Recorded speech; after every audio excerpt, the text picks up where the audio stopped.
नमस्कार दोस्तों, आपका स्वागत है आपके अपने चैनल स्टडी वाइन्स ऑफिशियल पर। तो आज के इस वीडियो में हम फिजिक्स का नेक्स्ट इम्पोर्टेंट टॉपिक सदिश और अदिश राशियों के बारे में पढ़ेंगे।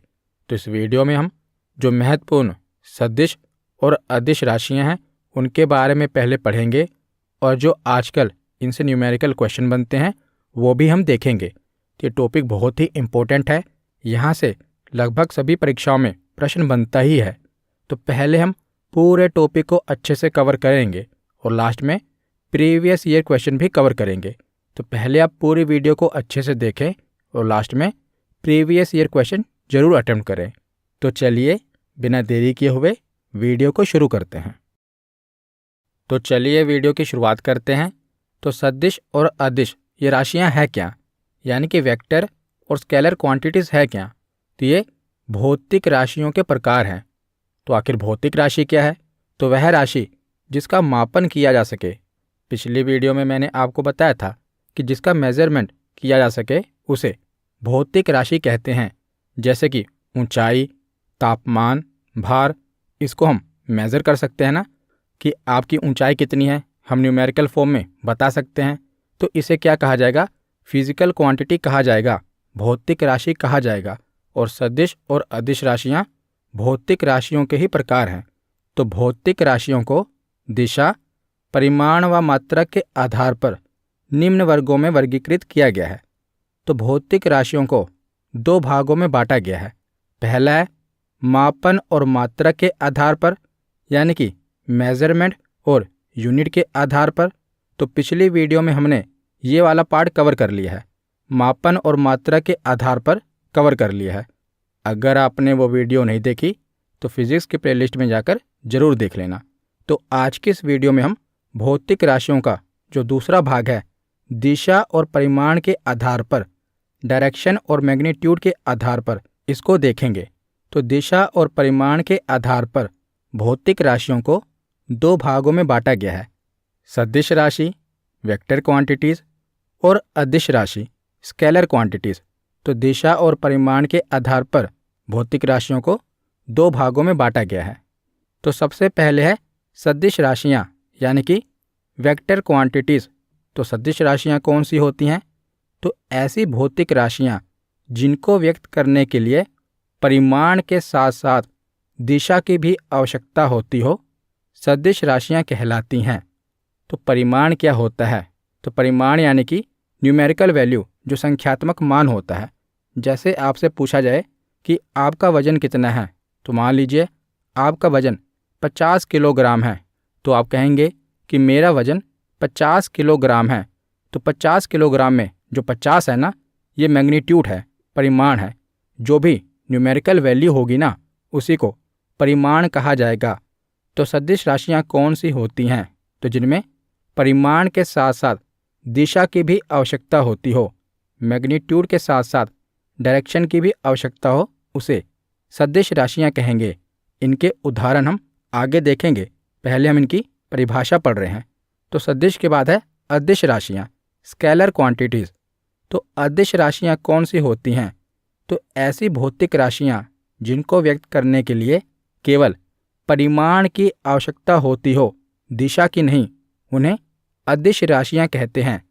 तो नाम से ही क्लियर है, अदिश, जिसमें दिशा ना हो उसे अदिश राशियाँ कहते हैं, और जिसमें दिशा हो उसे सदिश राशियाँ कहते हैं। तो सदिश राशियों में परिमाण के साथ साथ दिशा की भी आवश्यकता होती है, लेकिन अदिश राशियों में केवल परिमाण की ही आवश्यकता होती है, दिशा की आवश्यकता नहीं होती। तो मैं आपको एक उदाहरण से समझाता हूँ, इसके बाद हम जो सदिश राशियाँ हैं और अदिश राशियाँ हैं, इनके जो उदाहरण एग्जाम में पूछे जाते हैं वो देखेंगे। पहले मैं आपको बस एक बेसिक अंडरस्टैंडिंग दे रहा हूँ। जैसे ये साइन बोर्ड है, इसके ऊपर लिखा है गांधीनगर 40 किलोमीटर। तो यहाँ पर ये बताया गया है कि जो गांधीनगर है वो 40 किलोमीटर है, पर 40 किलोमीटर किस दिशा में, सीधे जाना है, दाएं मुड़ना है या बाएं मुड़ना है। तो दिशा यहाँ पर नहीं बताई गई। तो 40 किलोमीटर क्या है? परिमाण है। मैग्नीट्यूड तो बताया गया है पर दिशा नहीं बताई गई। तो इसे क्या कहा जाएगा? तो अदिश राशि कहा जाएगा। दूसरे केस में देखिए कि गांधीनगर 40 किलोमीटर है और साथ में दिशा भी बताई गई है कि दाईं ओर है। तो यहाँ पर परिमाण भी बताया गया है और दिशा भी बताई गई है। तो इसे क्या कहा जाएगा? तो सदिश राशि कहा जाएगा। तो अब हम जो प्रमुख अदिश राशियां हैं वो देख लेते हैं, जो कि आपकी परीक्षा में पूछी जाती हैं। तो यहाँ से बहुत सारे प्रश्न पूछे जाते हैं कि बताइए निम्नलिखित में से कौन सी अदिश राशि है, कौन सी सदिश राशि है। तो पहले हम पढ़ लेते हैं, फिर मैं आपको इसकी ट्रिक बता दूंगा कि कैसे आपको ये याद रहेगी। वैसे तो अगर आप कॉमन सेंस लगाएंगे ना, थोड़ा सोचेंगे, तो आपको वैसे ही पता चल जाएगा कि अदिश राशि कौन सी है और सदिश राशि कौन सी है। तो जिसमें दिशा की आवश्यकता हो वो सदिश है, जिसमें दिशा की आवश्यकता ना हो वो अदिश है। जैसे कि दूरी, तो दूरी में कोई दिशा की आवश्यकता नहीं होती। जैसे मान लीजिए आप अपने घर से निकलें और गोल गोल घूमकर फिर अपने घर पर आ गए, तो आपने दूरी तो तय की परंतु कोई निश्चित दिशा नहीं थी। तो ये क्या है? अदिश राशि है। दूरी हो गई, द्रव्यमान हो गया, तापमान हो गया, जैसे कि टेम्परेचर। जैसे जब आपको बुखार होता है तो डॉक्टर आपको यही बताता है ना कि 102 डिग्री या 103 डिग्री फ़ारेनहाइट बुखार है। वो कभी ये तो नहीं बताता ना कि 103 डिग्री उत्तर दिशा की ओर बुखार है, तो कभी दिशा नहीं बताता। तो तापमान क्या होगा? अदिश राशि होगी। जो ऊर्जा है, एनर्जी है, ये क्या है? अदिश राशि है। जब आप खाना खाते हैं तो आपके शरीर को एनर्जी मिलती है। तो जो एनर्जी मिलती है, ऐसा तो नहीं है कि उत्तर दिशा में ज़्यादा मिल रही है, दक्षिण दिशा में कम। तो इसमें कोई दिशा नहीं होती। तो ऊर्जा क्या है? अदिश राशि है। जो कार्य है ये भी अदिश राशि है। जो स्पीड है ये भी अदिश राशि है। क्षेत्रफल भी अदिश राशि है। घनत्व, डेंसिटी भी अदिश राशि है। दाब यानी कि प्रेशर भी अदिश राशि है, बहुत बार पूछा गया है। शक्ति, पावर जो है ये भी अदिश राशि है। समय यानी कि टाइम, ये भी अदिश राशि है। विद्युत धारा, इलेक्ट्रिक करंट, इसमें भी कोई दिशा नहीं होती, तो ये भी अदिश राशि है। और फ्रीक्वेंसी, आवृत्ति, ये भी अदिश राशियाँ हैं। इसके बाद देखते हैं सदिश राशि यानी कि वेक्टर क्वांटिटीज़। तो आप देखेंगे कि जो भी सदिश राशियाँ हैं इनमें या तो वाह होगा या बा होगा। कुछ इसके अपवाद हैं, वो भी हम पढ़ लेंगे। कुछ अदिश राशियाँ हैं उनमें भी वाह या बा लगा हुआ है, पर फिर भी वो अदिश राशियाँ हैं। पर मैंने आपको बताया ना कि जहाँ पर कन्फ्यूज़न होगी वहाँ पर आप अपना कॉमन सेंस लगाना कि इसमें दिशा है या नहीं है। वैसे जो सदिश राशियाँ हैं ज़्यादातर इनमें वाह या बा देखने को मिलेगा। जैसे विस्थापन यानी कि डिस्प्लेसमेंट, तो इसमें भी वाह है, तो ये सदिश राशि होगी। तो विस्थापन और दूरी में फ़र्क क्या होता है? तो विस्थापन और दूरी में ये फ़र्क होता है, विस्थापन का मतलब होता है न्यूनतम दूरी, यानी कि एक निश्चित दिशा में जो न्यूनतम दूरी होती है ना, उसे विस्थापन कहा जाता है। तो अगर मैं आपको उदाहरण से समझाऊं, जैसे जब आपको स्कूल में प्यास लगती थी तो आप मैडम या सर से पानी पीने के लिए पूछकर जाते थे और डायरेक्ट जहाँ पर वाटर कूलर या पानी की टूटी होती थी वहाँ पहुँच जाते थे और पानी पी लेते थे। उसके बाद लेकिन पानी पीने के बाद जब आप क्लास वापस आते थे, डायरेक्ट सीधा नहीं आते थे, गोल गोल घूमकर तब आते थे। तो जब आप क्लासरूम से पानी पीने के लिए गए तो वो क्या होगा? तो वो विस्थापन होगा। एकदम न्यूनतम दूरी है एक निश्चित दिशा में। लेकिन जब पानी पीने के बाद आप क्लासरूम वापस आते थे तो कोई निश्चित दिशा नहीं होती थी, तो उसे दूरी कहा जाएगा। तो विस्थापन में क्या होता है? ये न्यूनतम दूरी होती है और इसमें एक निश्चित दिशा होती है। तो ये सदिश राशि है। इसके बाद है वेग यानी कि वेलोसिटी, तो ये भी सदिश राशि है।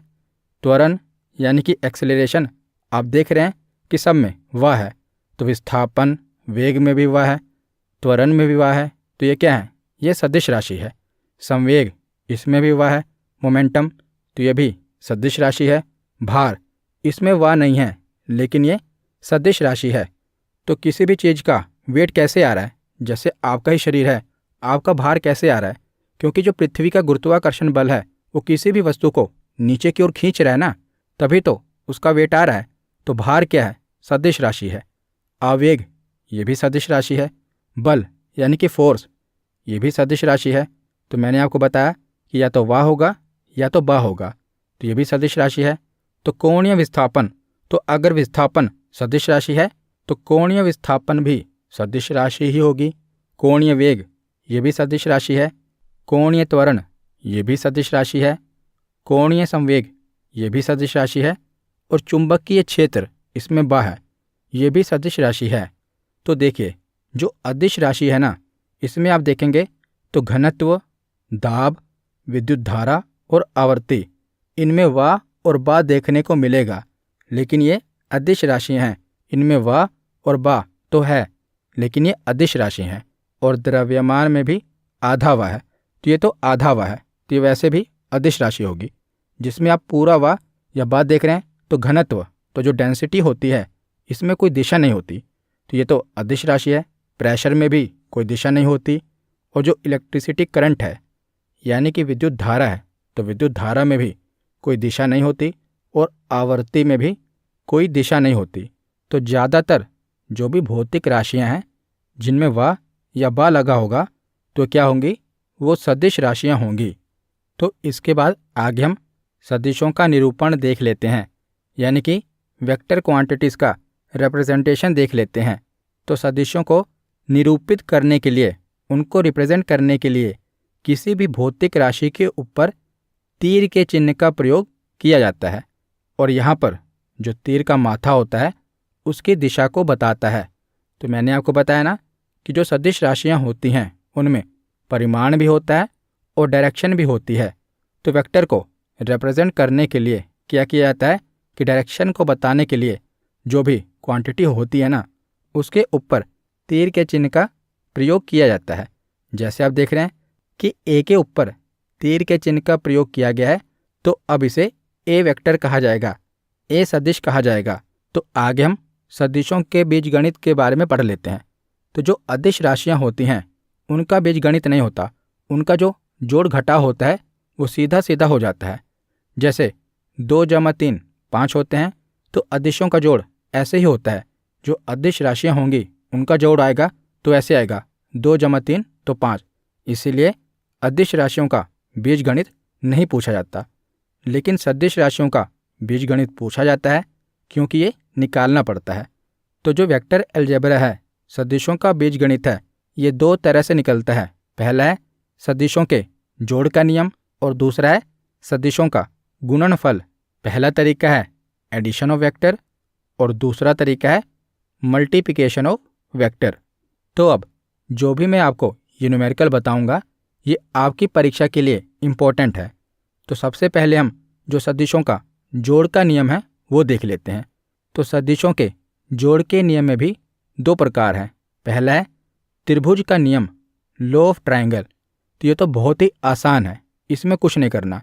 तो ये कैसे होता है, जैसे आप देख रहे हैं कि इस प्रकार आपको दिया होगा ए वेक्टर प्लस बी वेक्टर, पर आप देख रहे हैं कि इसके ऊपर जो तीर का निशान है एक सीधा है, एक ऊपर की तरफ तिरछा है। तो इसमें क्या होता है, इसको कैसे निकालना होता है, तो ए वेक्टर का जो हेड होता है, हेड यानी कि माथा, जो आगे की ओर है इसे हेड कहते हैं माथे को, और जो पीछे पूंछ है उसे टेल कहते हैं। ए वेक्टर का हेड बी वेक्टर के टेल पर आ जाए तो इसका जो परिणाम होगा, परिणाम यानी कि रिजल्ट आएगा, वो जुड़ जाएगा। जैसे आप देख रहे हैं कि ए वेक्टर का हेड और बी वेक्टर की जो टेल है ये आपस में जुड़ रही है। तो क्या होगा, जो रिजल्ट होगा वो ए वेक्टर प्लस बी वेक्टर होगा। मान लीजिए ए वेक्टर 2 है और बी वेक्टर 3 है, तो इसका रिजल्टेंट क्या होगा, तो 5 वेक्टर होगा, याद रखिएगा। इसके बाद देखते हैं इसका दूसरा तरीका, समांतर चतुर्भुज का नियम, लॉ ऑफ पैरेललोग्राम। तो इसमें क्या होता है, तो जैसे मान लो कोई वस्तु है और उसे कोई पूर्व की दिशा की ओर बल लगा रहा है और दूसरा व्यक्ति उस पर उत्तर की दिशा की ओर बल लगा रहा है, तो इनके बीच में क्या होगा, एक एंगल बनेगा, यानी कि कोण बनेगा, जिसे हम थीटा कहते हैं। और इसका रिजल्ट निकालने के लिए हमें ये फॉर्मूला लगाना पड़ेगा। जैसे आप देख रहे हैं ये ए वेक्टर है और ये बी वेक्टर है, तो इन दोनों के बीच यानी कि ए और बी के बीच जो कोण बन रहा है इसे थीटा कहा जाएगा। और इनका रिजल्ट कैसे आएगा, तो इसका फॉर्मूला है a² + b² + 2ab cos theta, इनका पूरा होल स्क्वायर रूट। तो जो कोस थीटा होता है ना, इसकी वैल्यू आपने ट्रिग्नोमेट्री में पढ़ी होगी। इसकी जो रेंज होती है ना, वो -1 से लेकर +1 तक होती है, यानी कि इसी के बीच में होती है। कोस थीटा की वैल्यू कभी भी -1 से नीचे नहीं होगी और +1 से ऊपर नहीं होगी। -1 से लेके +1 तक इसके बीच में ही कोस थीटा की वैल्यू होती है। जैसे इसका उदाहरण देखते हैं, और ये प्रश्न एग्जाम में पूछा गया है कि यदि किसी वस्तु पर पूर्व की दिशा में 3 न्यूटन का बल लगता है तथा उत्तर की दिशा में 4 न्यूटन का बल लगता है तो परिणामी बल क्या होगा। तो यहाँ पर बताया गया है कि जो वस्तु है पूर्व की ओर उसमें 3 न्यूटन का बल लग रहा है और उत्तर की ओर 4 न्यूटन का बल लग रहा है, तो इसका परिणामी बल क्या होगा। तो आपको पता ही है कि उत्तर की दिशा ऊपर की ओर होती है, तो ऊपर की ओर 4 न्यूटन का बल लग रहा है और पूर्व की ओर 3 न्यूटन का बल लग रहा है, और इन दोनों के बीच में जो कोण बन रहा है, और आपको पता ही है कि जब भी ऐसी रेखा होती है, एक उत्तर की ओर है और एक पूर्व की ओर है, तो इनके बीच में 90 डिग्री का एंगल बनेगा। तो ए को हम 3 न्यूटन मान लेते हैं और बी को 4 न्यूटन। तो इसका रिजल्ट परिणाम कैसे निकलेगा। तो मैंने आपको फॉर्मूला बताया है कि a² + b² + 2ab cos theta का होल स्क्वायर रूट। तो इसमें आप वैल्यू फिल कर दो। a² कितना आएगा, a की वैल्यू है 3, तो 3 का स्क्वायर। b की वैल्यू कितनी है 4, तो 4 का स्क्वायर। 2ab, 2 तो 2 आ जाएगा, a की जगह 3 आएगा, b की जगह 4 आ जाएगा। मल्टीप्लाई होगा कोस थीटा से, तो कोस थीटा की वैल्यू कितनी है 90 डिग्री है। तो कोस 90 डिग्री की वैल्यू कितनी होती है, तो 0 से लेके 90 डिग्री तक आपने पढ़ा होगा ट्रिग्नोमेट्री में, तो कोस 90 डिग्री की वैल्यू 0 होती है। तो अब आप इसको सोल्व कर दो, तो 25 का स्क्वायर रूट आएगा, जिसका आंसर होगा 5 न्यूटन। तो इसका परिणाम कितना आएगा, तो 5 न्यूटन इसका परिणाम आएगा। अब हम अगला कंसेप्ट समझ लेते हैं। तो ये सभी कंसेप्ट आपकी परीक्षा के लिए इम्पोर्टेंट है और ये आजकल परीक्षा में पूछे जा रहे हैं। तो इसमें क्या है, तो 2 तरह के परिणाम आपसे पूछे जाते हैं। एक तो इसका अधिकतम मान क्या होगा और एक न्यूनतम मान क्या होगा, यानी कि जो भी रिजल्ट आएगा इसकी मैक्सिमम वैल्यू कितनी हो सकती है या इसकी मिनिमम वैल्यू कितनी हो सकती है। ये जब आपसे पूछा जाएगा तो आपको कैसे बताना है। तो पहले मैं आपको थोड़ा कंसेप्ट समझा देता हूँ, फिर तो चुटकियों में आप निकाल लेंगे। तो जो फॉर्मूला मैंने आपको बताया था, फॉर्मूला सेम ही है, तो इसकी वैल्यू चेंज कैसे हो सकती है, यानी कि ए की वैल्यू और बी की वैल्यू में कोई चेंजेस नहीं है, तो चेंज आएगा कहाँ से, तो कोस थीटा की वैल्यू से चेंज हो सकती है। और मैंने आपको बताया कि जो कोस थीटा है इसकी रेंज क्या है, तो इसका न्यूनतम मान -1 है और अधिकतम मान +1 है। तो इससे ऊपर कोस थीटा की वैल्यू नहीं हो सकती। तो पहले हम देख लेते हैं कि जो रिजल्ट आ रहा है, परिणाम आ रहा है, अगर कोस थीटा की वैल्यू अधिकतम हो तो कितना रिजल्ट आएगा। तो यहाँ पर हम देख लेते हैं कि a² + b² + 2ab और मल्टीप्लाई जो कोस थीटा की वैल्यू है वो +1 ले लेते हैं। तो अगर हम +1 लेंगे तो जो 2ab है इसकी चाहे जो भी वैल्यू आए, अगर उसको 1 से मल्टीप्लाई करेंगे तो वैल्यू तो सेम ही रहेगी ना, क्योंकि 1 से मल्टीप्लाई हो रही है। तो 1 से मल्टीप्लाई होने पर क्या बन जाएगा, a² + b² + 2ab। तो ये किसका फॉर्मूला है, आपको याद आ रहा होगा कि a + b के होल स्क्वायर का फॉर्मूला होता है ना, a² + b² + 2ab। तो a² + b² + 2ab को अब हम लिख देंगे a + b का होल स्क्वायर, और स्क्वायर के साथ आपको पता है कि रूट कैंसिल हो जाता है, तो बचा क्या, a + b। तो अब आपको पूरा फॉर्मूला नहीं लिखना, जब भी आपसे अधिकतम मान पूछा जाए तो a + b कर देना है। a की वैल्यू अगर 2 है और b की वैल्यू 3 है, तो अधिकतम मान क्या होगा, 2 + 3 5। अब आपको पूरा फॉर्मूला नहीं लिखना है। मैं चाहता तो आपको ये डायरेक्ट फॉर्मूला बता देता कि अधिकतम मान का फॉर्मूला होता है a + b, पर पहले मैंने आपको समझा दिया कि a + b बना कैसे, यानी कि ये फॉर्मूला निकला कैसे। तो जब भी अधिकतम मान पूछा जाए तो a + b है। अब न्यूनतम मान देख लेते हैं। तो अधिकतम कोस थीटा की वैल्यू +1 हो सकती है और न्यूनतम कितनी हो सकती है, -1। तो अब कोस थीटा की जगह -1 फिल कर देंगे। तो जो 2ab है ना, इसको अगर हम -1 से मल्टीप्लाई करेंगे तो -2ab हो जाएगा। तो a² + b² - 2ab ये किसका फॉर्मूला होता है, तो ये a माइनस बी के होल स्क्वायर का फॉर्मूला होता है। तो यहाँ पर स्क्वायर से रूट कट गया तो a माइनस बी बचा। तो जब भी अधिकतम मान पूछा जाएगा तो a प्लस बी होगा, और जब न्यूनतम मान पूछा जाएगा तो वो a माइनस बी होगा। इसके हम कुछ उदाहरण देख लेते हैं जो कि एग्ज़ाम में पूछे गए हैं।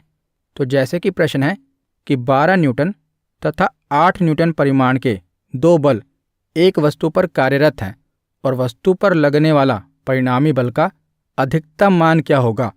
तो यहाँ पर अधिकतम मान पूछा गया है। तो मैंने आपको बताया कि अधिकतम मान कैसे निकलता है। तो दोनों को आपस में जोड़ दो, a प्लस बी। तो 12 प्लस 8 इसका आंसर कितना आएगा, तो 20 न्यूटन इसका आंसर आएगा। तो ये कितना आसान सवाल था जो कि रेलवे की परीक्षा में पूछा गया था। लेकिन अगर आपका ये कंसेप्ट क्लियर ना होता तो ये सवाल आपसे छूट जाता, जबकि कितना आसान है। अधिकतम मान कैसे निकलेगा, तो a प्लस बी 12 जमा 8 20 न्यूटन इसका आंसर होगा। अगला प्रश्न है कि अगर किसी वस्तु पर 3 न्यूटन और 4 न्यूटन का बल आरोपित हो रहा हो तो निम्न में से कौन सा परिणामी का परिमाण नहीं हो सकता। यहाँ पर यह पूछा गया है कि कौन सा मान नहीं हो सकता। तो देखिए इसे हम कैसे निकालेंगे, तो हम अधिकतम मान निकाल लेंगे और न्यूनतम मान निकाल लेंगे। तो कोई भी जो रिजल्ट होगा वो अधिकतम मान और न्यूनतम मान के अंदर ही होगा ना, उससे नीचे या उससे ज़्यादा तो हो नहीं सकता। तो जैसे मान लो यहाँ 4 न्यूटन को हम a मान लेते हैं और 3 न्यूटन को b मान लेते हैं, तो इसका अधिकतम मान होगा 7 न्यूटन और न्यूनतम मान होगा 1 न्यूटन। यानी कि जो इसका रिजल्ट आएगा वो 1 न्यूटन से लेकर 7 न्यूटन तक आ सकता है। तो यहाँ पर यह पूछा गया है कि क्या नहीं हो सकता, तो 2 न्यूटन ये हो सकता है क्योंकि 1 से लेकर 7 के बीच में 2 तो आ ही सकता है। 5 न्यूटन ये भी हो सकता है, 6 न्यूटन ये भी हो सकता है, लेकिन 8 न्यूटन ये नहीं हो सकता। तो क्यों नहीं हो सकता, क्योंकि जो अधिकतम मान है, मैक्सिमम वैल्यू है, वो 7 न्यूटन है। 7 न्यूटन से ऊपर तो हो ही नहीं सकती और 1 न्यूटन से नीचे नहीं हो सकती। तो जो 8 न्यूटन है ये इसका परिमाण नहीं हो सकता। तो इसका सही जवाब क्या है, ऑप्शन डी 8 न्यूटन। तो इसके बाद हम अगला महत्वपूर्ण कंसेप्ट देखते हैं, समकोणीय एकांक सदिश यानी कि रेक्टेंगुलर यूनिट वेक्टर। तो यूनिट वेक्टर क्या होता है, तो जिस सदिश का परिमाण 1 हो उसे एकांक सदिश कहते हैं। तो जो आप ये देख रहे हैं ये 3 एक्सिस हैं, x, y और z 3 अक्ष हैं, और जो सदिश इनकी दिशा को दर्शाते हैं उन्हें कहते हैं i कैप, j कैप और k कैप। तो अगर हम किसी सदिश को i कैप के साथ लिख रहे हैं तो इसका मतलब है कि उसकी जो डायरेक्शन होगी वो x एक्सिस की ओर होगी। तो आप जो कमरे में बैठे हैं, अगर आप उसका कॉर्नर देखेंगे ना, नीचे की ओर उसका कॉर्नर देखिए, तो आपको उसमें भी 3 एक्सिस मिलेंगे। तो एक है x एक्सिस, एक है y एक्सिस और तीसरा है z एक्सिस। तो जो x एक्सिस की डायरेक्शन को दर्शाएगा उसे i कैप कहेंगे, y एक्सिस की डायरेक्शन को दर्शाएगा उसे j कैप कहेंगे, और जो z एक्सिस की डायरेक्शन को दर्शाएगा उसे k कैप कहेंगे। तो यहाँ से बहुत ही आसान सवाल आता है। जैसे उदाहरण के तौर पर आपको क्वेश्चन दिया होगा कि a vector equal to 3i cap plus 8j cap plus 5k cap. तो इस एग्जाम्पल से 4 क्वेश्चन बन सकते हैं। पहला क्वेश्चन तो ये कि x एक्सिस में परिमाण क्या है। तो जो मैंने आपको बताया कि x एक्सिस की ओर कौन दर्शाता है, i कैप। तो x एक्सिस का परिमाण क्या होगा, तो जो i के साथ वैल्यू लिखी होगी ना वही इसका परिमाण होगा। तो x अक्ष में परिमाण कितना है, 3। y अक्ष में परिमाण कितना है, तो जो j के साथ वैल्यू लिखी है 8। z अक्ष में परिमाण कितना है, तो जो k के साथ वैल्यू लिखी गई है, और अगर वैल्यू नहीं लिखी होगी तो 0 मानो। तो z अक्ष में परिमाण कितना है, तो 5। तो ये तीनों प्रश्न तो आसान है। और चौथा प्रश्न क्या है कि अगर आपसे a का परिमाण पूछ लिया जाए तब क्या होगा। a के साथ तो कोई वैल्यू लिखी नहीं है, तो a का परिमाण कैसे निकलेगा। तो पूरा जो तीनों i, j और k दिया हुआ है ना, रूट के अंडर इन तीनों का स्क्वायर करना है और आपस में जोड़ देना है। जैसे आप देख रहे हैं कि a का परिमाण कैसे निकाला जाएगा, तो 3 का स्क्वायर करो, 8 का स्क्वायर प्लस 5 का स्क्वायर, और इनको आपस में जोड़ दो तो 98 आ रहा है। तो 98 का स्क्वायर रूट इसका आंसर आ जाएगा। तो इसके हम कुछ उदाहरण देख लेते हैं। तो जैसे पहला प्रश्न है कि यदि b equal to 4i plus 6j plus 2k है तो b का परिमाण ज्ञात करें। तो b का परिमाण आपको बताना है। तो b का परिमाण कैसे निकलेगा? मैंने आपको बताया ना कि इन तीनों का स्क्वायर करके आपस में जोड़ दो और उसका जो अंडर रूट होगा वही इसका आंसर होगा। तो 4 का स्क्वायर 16, 6 का 36 और 2 का 4। तो 36, 16 और 4 तो ये कितना हुआ? तो 56 यानी कि 56। तो 56 का स्क्वायर रूट इसका आंसर होगा। अगला प्रश्न है कि सदिश 3i cap plus 4k cap y अक्ष पर प्रक्षेप होगा। तो यहाँ पर y अक्ष पर प्रक्षेप पूछा गया है। तो y अक्ष की ओर कौन दर्शाता है? तो j दर्शाता है, पर यहाँ पर j की वैल्यू तो दी नहीं। i जो है वो x एक्सिस की ओर दर्शाता है, k z एक्सिस की ओर दर्शाता है और जो j है वो y एक्सिस की ओर दर्शाता है। पर यहाँ पर k की वैल्यू नहीं दी है। तो मैंने आपको बताया कि जब वैल्यू ना दी हो तो आंसर कितना होगा? तो इसका आंसर होगा 0। ऑप्शन डी इसका सही जवाब है। तो सदिशों के जोड़ का नियम हमने देख लिया। अब हम सदिशों का गुणनफल देखते हैं, मल्टीप्लिकेशन ऑफ वेक्टर देखते हैं। तो मल्टीप्लिकेशन ऑफ वेक्टर दो तरह होता है। पहला है सदिशों का अदिश गुणनफल। तो अदिश गुणनफल किसे कहते हैं? तो जब a और b के बीच में डॉट होगा ना, इसे डॉट प्रोडक्ट कहते हैं। तो जो डॉट होता है ना, ये किसे सूचित करता है? तो ये अदिश गुणनफल को सूचित करता है। जैसे a वेक्टर और b वेक्टर के बीच में डॉट है तो इसे क्या कहा जाएगा? तो इसे सदिशों का अदिश गुणनफल कहा जाएगा।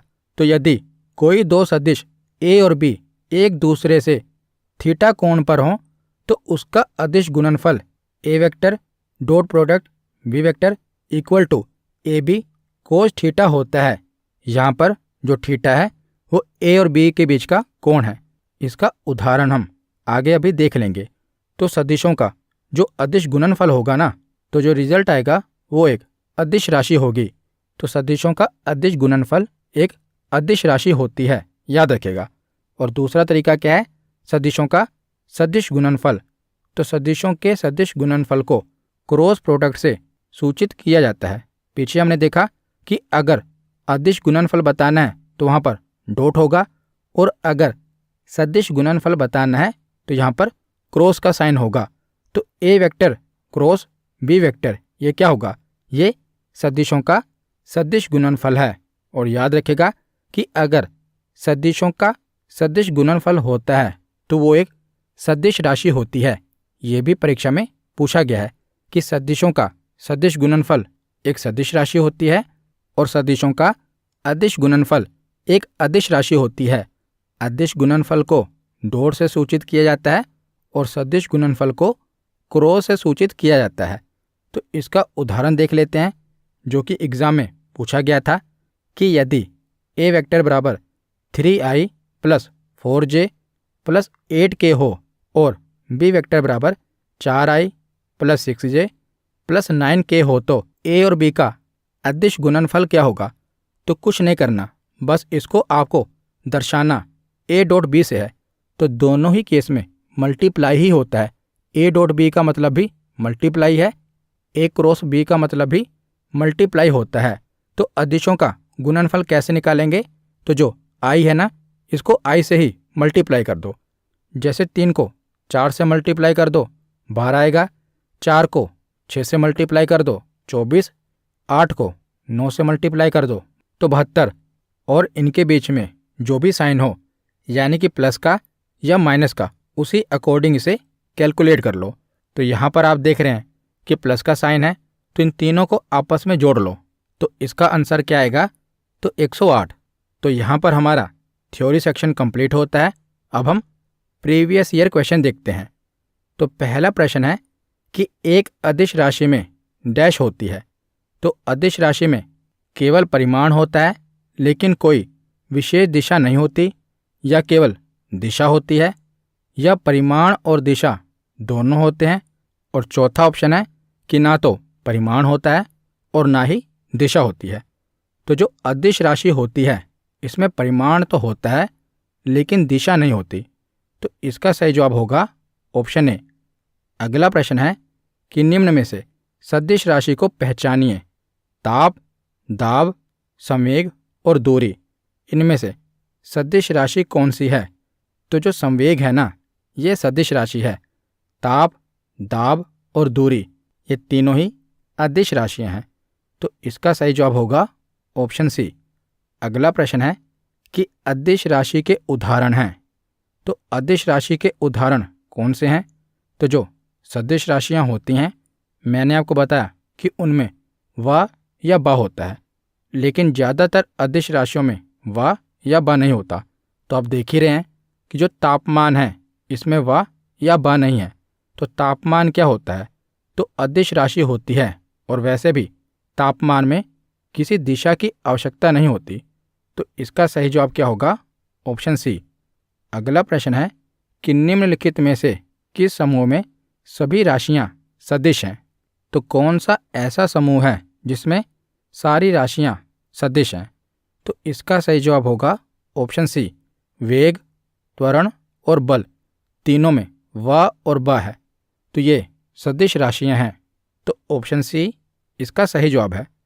अगला प्रश्न है कि निम्नलिखित में से कौन एक सदिश राशि नहीं है? तो कौन सी सदिश राशि नहीं है?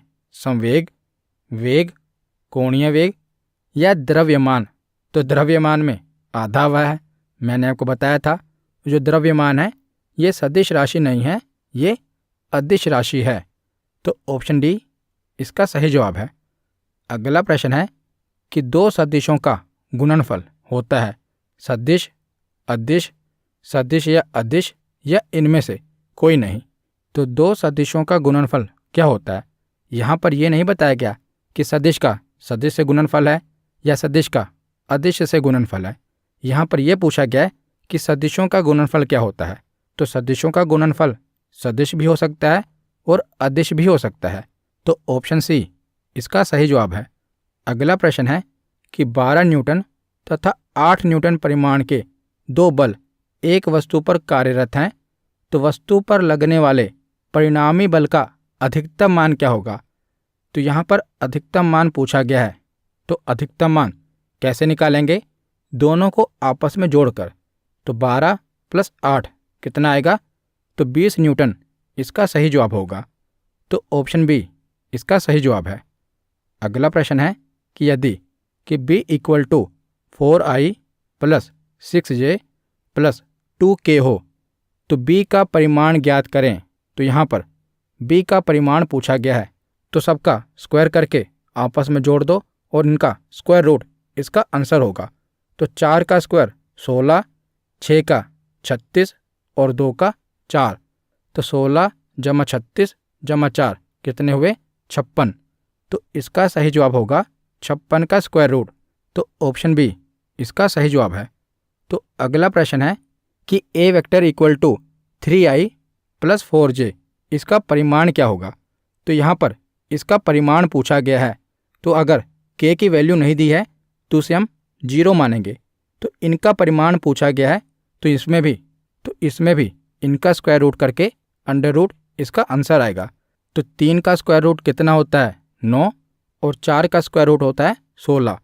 तो 16 × 9 कितना होगा? 25। तो 25 का स्क्वायर रूट कितना होता है? तो 25 का स्क्वायर रूट 5 होता है। तो इसका सही जवाब होगा ऑप्शन ए। तो आज का आखिरी प्रश्न है कि अदिश राशि ज्ञात कीजिए। तो दूरी, विस्थापन, बल या वेग, इसमें से अदिश राशि कौन सी है? तो जो दूरी है ना, ये अदिश राशि है। विस्थापन, बल और वेग ये सदिश राशियां हैं, लेकिन दूरी अदिश राशि है। तो इसका सही जवाब क्या होगा? तो ऑप्शन ए इसका सही जवाब है। तो आज की वीडियो यहीं पर ख़त्म होती है। कैसी लगी ये वीडियो कमेंट सेक्शन में ज़रूर बताना। धन्यवाद।